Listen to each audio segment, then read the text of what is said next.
Um gesto de paz. Uma oferta de condolências. Como é que uma coisa tão simples pode acabar em humilhação pública e numa guerra total? Pois é, hoje a gente vai mergulhar na história de um insulto real, lá de 2 Samuel capítulo 10, que mostra direitinho como a paranoia e o orgulho podem transformar diplomacia em um completo desastre.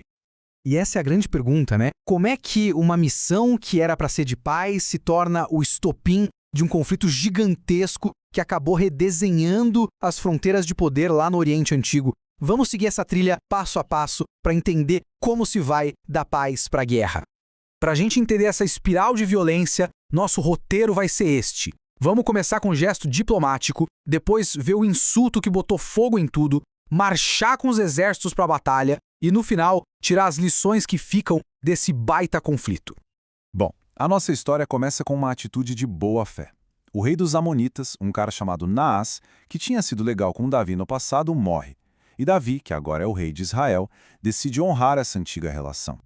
Olha, a intenção de Davi era a melhor possível: manter a paz, honrar um aliado antigo. Sabe, era o manual da boa diplomacia, uma jogada para garantir estabilidade com um vizinho importante. O problema é que, com a morte de um rei, a desconfiança sempre acha um jeito de aparecer. E é exatamente aqui que o plano de paz vai por água abaixo. Quando os embaixadores de Davi chegam lá na corte amonita, eles não encontram um obrigado. Eles dão de cara com um muro de suspeita, construído por conselheiros que enxergavam uma conspiração em qualquer gesto de amizade.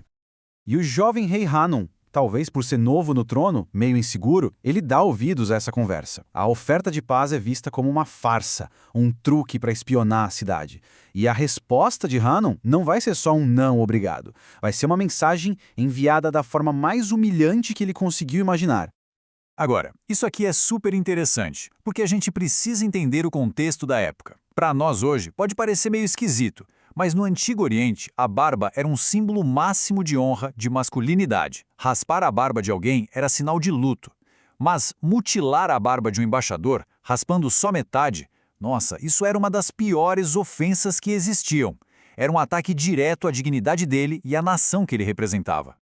E a humilhação não parou por aí. De jeito nenhum. As roupas deles foram cortadas, deixando-os expostos. Isso era o tratamento dado a escravos, a prisioneiros de guerra. A resposta de Davi, mandando eles esperarem a barba crescer, mostra não só compaixão, mas também a gravidade do que aconteceu. Ele sabia, essa ofensa não podia ser ignorada. Hanun tinha, na prática, declarado guerra sem usar uma palavra sequer. Aí, claro, a ficha dos amonitas caiu. Eles perceberam que tinham cutucado a onça com vara curta. Sabiam que tinham provocado o poder de Israel e que a retaliação era certa. Então, em vez de tentarem consertar a situação, eles decidiram dobrar a aposta. Eles decidiram investir tudo na guerra, gastar uma verdadeira fortuna para contratar um exército de mercenários. E o tamanho da força que eles reuniram? 33 mil soldados. Um exército desse tamanho não era para se defender, era para aniquilar o inimigo. E eles não contrataram qualquer exército, não. Eles montaram uma verdadeira coalizão de mercenários. Chamaram gente de toda a região. 20 mil homens lá do norte, de Bet-Reob e Zoba, 12 mil de Tobi, a leste, e mais 1.000 de Maacá. Juntos, eles formaram um cerco de aço em volta de Israel, com um único objetivo: varrer o reino de Davi do mapa. A resposta de Davi, claro, é imediata. Ele envia seu general mais esperto e implacável, Joabe, para resolver a situação. Só que, ao chegar no campo de batalha, Joabe se depara com o pesadelo de qualquer comandante: um exército inimigo pela frente e outro vindo por trás. A armadilha estava pronta. O exército de Israel estava completamente cercado. Imagina a cena. Na frente deles, os amonitas, protegidos pelos portões da cidade. E nas costas, bloqueando qualquer chance de recuo, estava o exército gigante de mercenários sírios. Para Joabe, a escolha era simples: lutar ou ser destruído.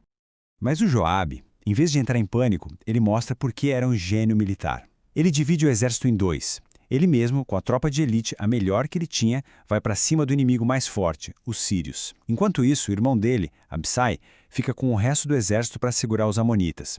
E o combinado era simples: se um lado começar a perder, o outro corre para ajudar. Uma aposta arriscada, mas muito inteligente. E antes da batalha, ele reúne os homens e diz algo que é, uma mistura de coragem e fé.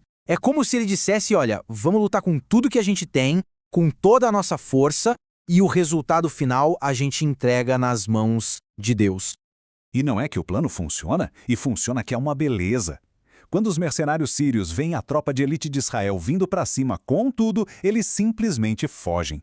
E os amonitas, que contavam com a ajuda deles, perdem a coragem na hora e correm de volta para dentro da cidade. Joabe venceu a primeira batalha, mas a guerra ainda não tinha acabado.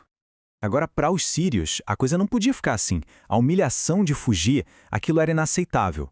O rei deles, Hadadezer, decide que não ia mais deixar os outros lutarem por ele. Ele assume o controle e convoca um exército tão gigantesco que essa se tornou a crise mais séria de todo o reinado de Davi.